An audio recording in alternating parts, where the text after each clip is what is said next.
This is breaking news from NBC Montana. Good morning, Montana. A developing situation with an armed suspect unfolds in Bozeman. More details to come. But first, let's toss it over to Brooke Foster for a look. We are tracking a weather maker that's going to bring windy conditions and a round of isolated showers and thunderstorms once we get into the overnight hours. Bulk of the day, though, looking pretty good if you have any outdoor plans. We are starting out at 48 degrees in Missoula and Bozeman. We'll keep radar dry up until around 5, 6 o'clock this evening.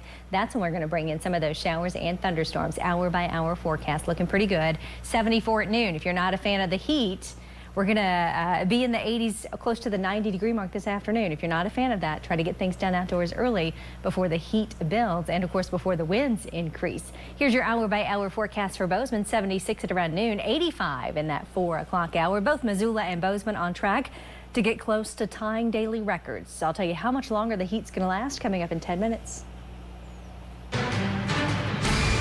Breaking news as we come on the air this morning. The Bozeman Police Department informed the community of a heavy law enforcement presence in the area of 9th and Lamy. According to officials, individuals in the area had to be evacuated as there was a male who barricaded themselves inside a residence and is armed with a rifle.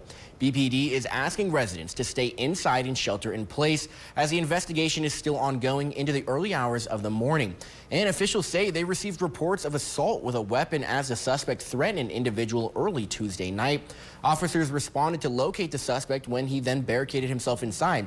And we just received a report not moments ago, the word that Lewis and Clark County Helena PD SWAT team is now on scene for additional support. The shelter-in-place warning is still in effect for those within a block of the scene, and they're asked to stay away from windows until further notice. Law enforcement say they are using a variety of methods to contact the individual and resolve the incident peacefully as a negotiator is on scene.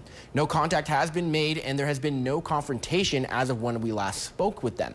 We will update you on air and online as we receive more.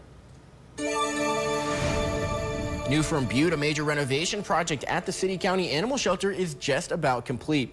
Thanks to a 6-figure private donation, the Chelsea Bailey Shelter now has 24 brand new dog kennels, plus a brand new fence for easier access. Although the project finished up in June, the crews are coming back later this week to fix issues with the new epoxy flooring. The plan is to open the building to the public later this fall, as it is currently by appointment only.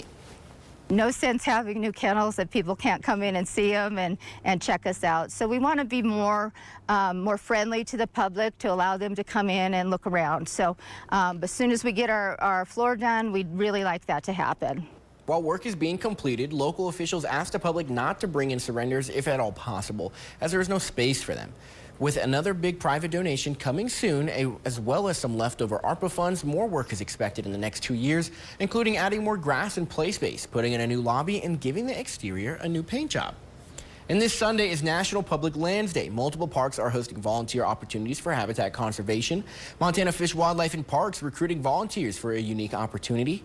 Wild Horse Island on Flathead Lake needs volunteers to take out Douglas firs throughout the island. Tools, water, snacks, and transportation to the island will be provided. Volunteers should be prepared to hike a couple of miles. We've got a cool opportunity to go out to Wild Horse Island, where our rangers will be leading a volunteer work project to help kind of work on the forestry a little bit and make sure that the habitat is good for wildlife and good for visitors to the island. Organizers say space is limited, and if you want to sign up for this volunteer opportunity, find the link to our homepage on our homepage at NBCMontana.com. Kicking off today in the Flathead, the Northwest Montana Job and Opportunity Fair sets up shop at the Flathead Fairgrounds. Those looking for a job or business can connect and find potential opportunities. The fair is held in the Trade Center of the fairgrounds, and organizers say it looks to be the largest in-person fall job fair in Northwest Montana. The event runs from 2 to 6 p.m. today, where any age and work background is asked to attend. And that's not all. The Missoula County Commissioners, are considering establishing a targeted economic development district at Grant Creek Crossing, which is located west of Reserve near I-90. The TED designation enables a local government to address infrastructure deficiencies, that have impeded industrial growth. Creating a Grant Creek Crossing TED would provide funding to build infrastructure to support businesses and housing in the area. For more information on this process, head to our homepage at NBCMontana.com. Now new from Butte, an update on Superfund cleanup is presented at a monthly progress meeting. Tuesday morning's meeting lasted about 50 minutes when it comes to finalizing a site where contaminated soil will be stored. The Berkeley Pit is the preferred location, with a site on Shields Avenue also an option. Remediation work at Grove Gulch is continuing over at Lexington Wetlands, which is not a Superfund site, but it's part of reclamation efforts. The boardwalk for the outdoor classroom will be installed next month. Community engagement to update the public on progress will take place later this fall.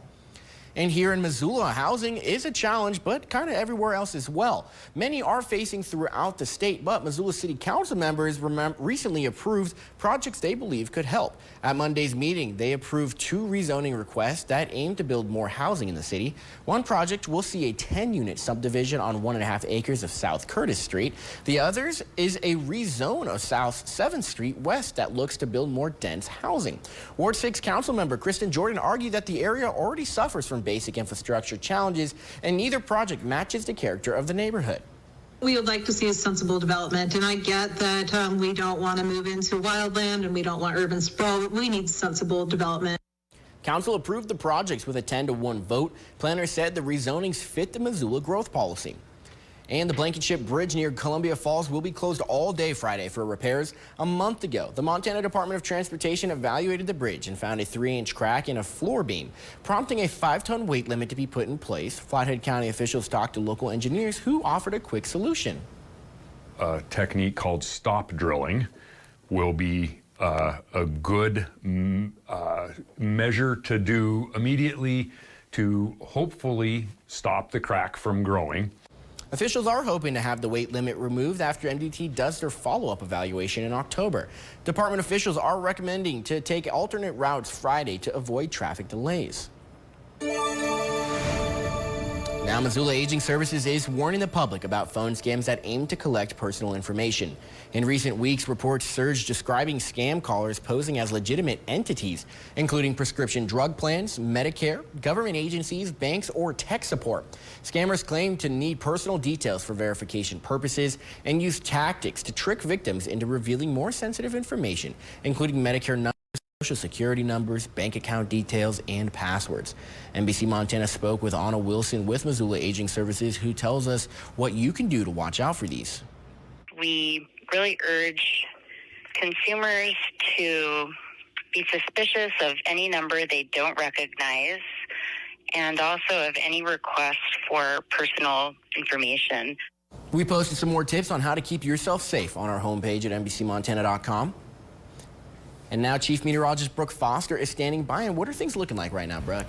And we have a couple of clouds out there this morning, at least around the Flathead Lake area. Live look with Tuck Resort and Casino weather camera. It is going to be a gorgeous day for us around western Montana. There will be a lot of sunshine, but once we get into the afternoon, increasing wind and a little bit of cloud cover. Otherwise, above normal. It's going to be pretty toasty today. 66 at around lunchtime, 82 in that 3 to 4 o'clock hour. Bus stop forecast for kiddos in Missoula. Mid-50s at around 7 a.m. Close to the 70-degree mark by lunchtime, 85 at 3 o'clock today. Missoula and Bozeman both on track to tie records as we move throughout the day today. But the heat's not going to last much longer. Everything you need to know is coming up in 10 minutes. A campaign promise from the former president to lower prices through cutting energy costs. But will it work? I'm Matt Gelka in Washington, and I'll have the story coming up. Now here's a live look from our over Polson and Flathead Lake from our Patuxent Resort and Casino weather camera. Chief Meteorologist Brooke Foster has your day planner right after the break.